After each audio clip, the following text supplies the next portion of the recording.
Hello friends, once again welcome back to my channel.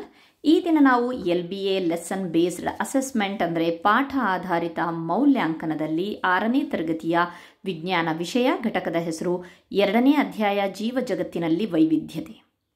ಒಟ್ಟು ಪ್ರಶ್ನೆಗಳು 20 ತಗೊಂಡಿದ್ದೀನಿ. ಒಟ್ಟು ಸಮಯ 60 ನಿಮಿಷ, ಗರಿಷ್ಠ ಅಂಕಗಳು 25. ನಮಗೆಲ್ಲರಿಗೂ ಗೊತ್ತಿದೆ ಈಗ ಸ್ಯಾಟ್ಸ್ನಲ್ಲಿ ಮಾರ್ಕ್ಸನ್ನು ಎಂಟ್ರಿ ಮಾಡೋದನ್ನು ಬಿಟ್ಟಿದ್ದಾರೆ ಅಂತ ಹೇಳಿಬಿಟ್ಟು. ಸೊ ಅದನ್ನು ಯಾವ ರೀತಿಯಾಗಿ ಎಂಟ್ರಿ ಮಾಡಬೇಕು ಅನ್ನೋದನ್ನು ಸಹ ನನ್ನ ಚಾನಲಲ್ಲಿ ನೀವು ನೋಡಬಹುದು.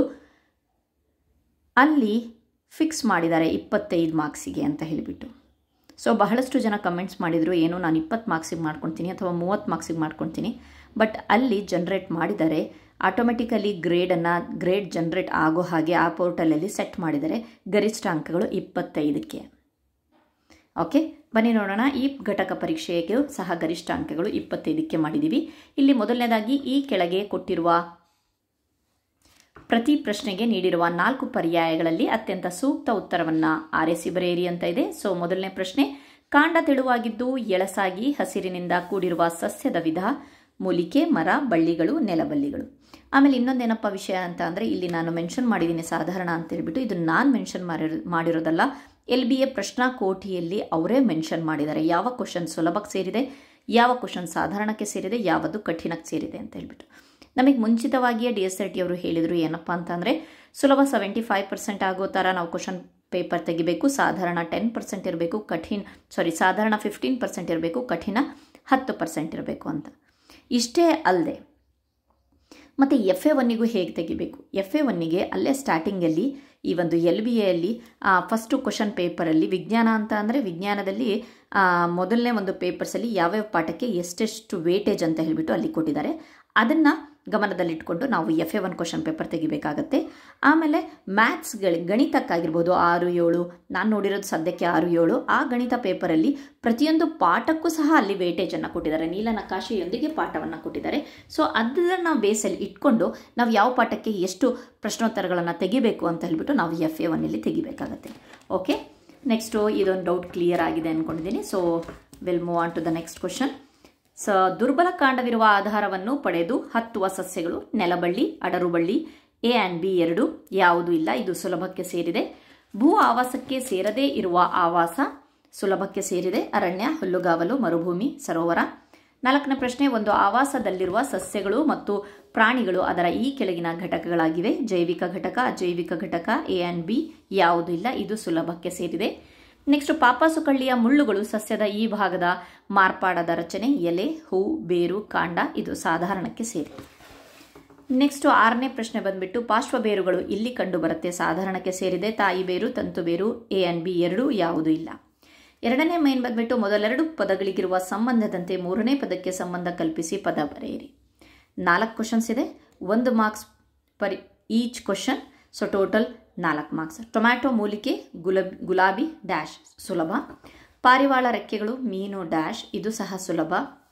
ಮೀನು ಈಜುತ್ತದೆ, ಹಾವು ಡ್ಯಾಶ್ ಸುಲಭಕ್ಕೆ ಸೇರುತ್ತೆ. ಬಾಳೆ ಎಲೆ ಸಮಾಂತರ ನಾಳವಿನ್ಯಾಸ. ಆಲದ ಮರದ ಎಲೆ ಡ್ಯಾಶ್ ಇದು ಸಹ ಸುಲಭಕ್ಕೆ ಸೇರಿದೆ.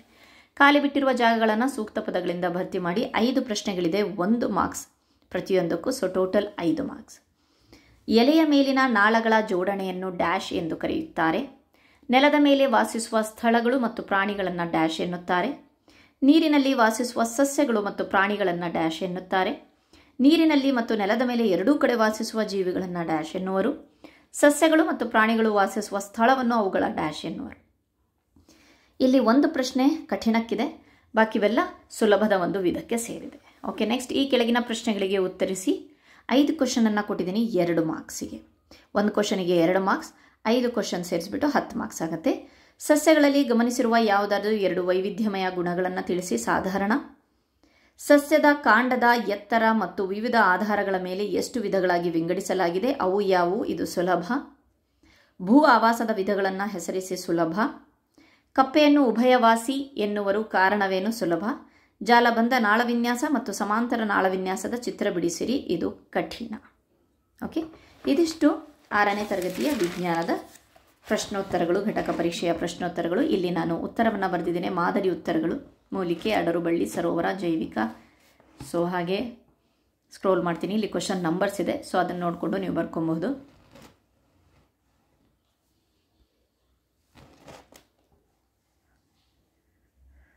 ಸೊ ಈ ಎಲ್ಲ ಪ್ರಶ್ನೆ ಪತ್ರಿಕೆಗಳು ನಿಮ್ಮ ಒಂದು LBA ಕ್ವಶನ್ ಬ್ಯಾಂಕ್ ಇದೆಯಲ್ಲ, ಅದರ ಒಂದು ನೀವು ಯಾವ ಒಂದು ಕ್ಲಾಸ್ನ ಕ್ವಶನ್ ಬ್ಯಾಂಕ್ ತೆಗಿತೀರೋ ಅದರ ಒಂದು ಆ PDF ನ ಲಾಸ್ಟ್ ಭಾಗದಲ್ಲಿ ಸಿಗುತ್ತೆ. ಸೊ ಬಹಳಷ್ಟು ಜನ ಕಮೆಂಟ್ ಮಾಡಿದ್ದಾರೆ ಆನ್ಸರ್ ಹೇಳಿ ಅಂತ. ಆನ್ಸರ್ ಅಲ್ಲೇ ಇದೆ. LBA DSRT ಅವರು LBA ಏನು ಕ್ವಶನ್ ಪ್ರಶ್ನಾ ಕೋಟಿಯನ್ನು ರೆಡಿ ಮಾಡಿದಾರೋ ಅವರು ವಿತ್ ಉತ್ತರ ಜೊತೆಗೆ ಅದನ್ನು ಮಾಡಿದ್ದಾರೆ. ಸೊ ಅದು ನಮಗೆ ಈಸಿ. ಹೌದು, ಬಹಳಷ್ಟು ಜನ ಮೆಸೇಜ್ ಮಾಡಿದ್ದಾರೆ ಇದು ಅತಿರೇಕದ ಕೆಲಸ ಹಾಗೆ ಹೀಗೆ ಅಂತ ಹೇಳಿಬಿಟ್ಟು. ಸೊ ಏನು ಮಾಡೋಕ್ಕಾಗಲ್ಲ. ಈಗ DSRT ಅವರು ಹೇಳಿದ್ದಾರೆ ಆಗಸ್ಟ್ ತಿಂಗಳವರೆಗೆ ನಮಗೆ ಒಂದು ಅವಕಾಶ ಇದೆ, ಇದನ್ನು ಚೇಂಜ್ ಮಾಡಿಸಬಹುದು ಅಥವಾ ಇಲ್ವಾ ಅಂತ ಹೇಳಿಬಿಟ್ಟು. ಸೊ ಹಾಗಾಗಿಬಿಟ್ಟು ಅಲ್ಲಿವರೆಗಾದರೂ ನಾವು ಈ ಒಂದು ಘಟಕ ಪರೀಕ್ಷೆಗಳನ್ನು ಮಾಡಲೇಬೇಕಾಗತ್ತೆ. ಸೊ ಇದು ನೆಕ್ಸ್ಟ್ ಲಾಸ್ಟಿಗೆ ಜಾಲಬಂಧ ನಾಳ ಮತ್ತು ಸಮಾಂತರ ನಾಳ ವಿನ್ಯಾಸದ ಚಿತ್ರವನ್ನು ಕೊಟ್ಟಿದ್ದೇನೆ. ಸೊ ಇದು 6ನೇ ತರಗತಿಯ ಒಂದು ವಿಜ್ಞಾನದ ಜೀವ ಜಗತ್ತಿನಲ್ಲಿ ವೈವಿಧ್ಯತೆ ಈ ಪಾಠದ ಪ್ರಶ್ನೋತ್ತರಗಳಾಗಿವೆ. Thank you friends.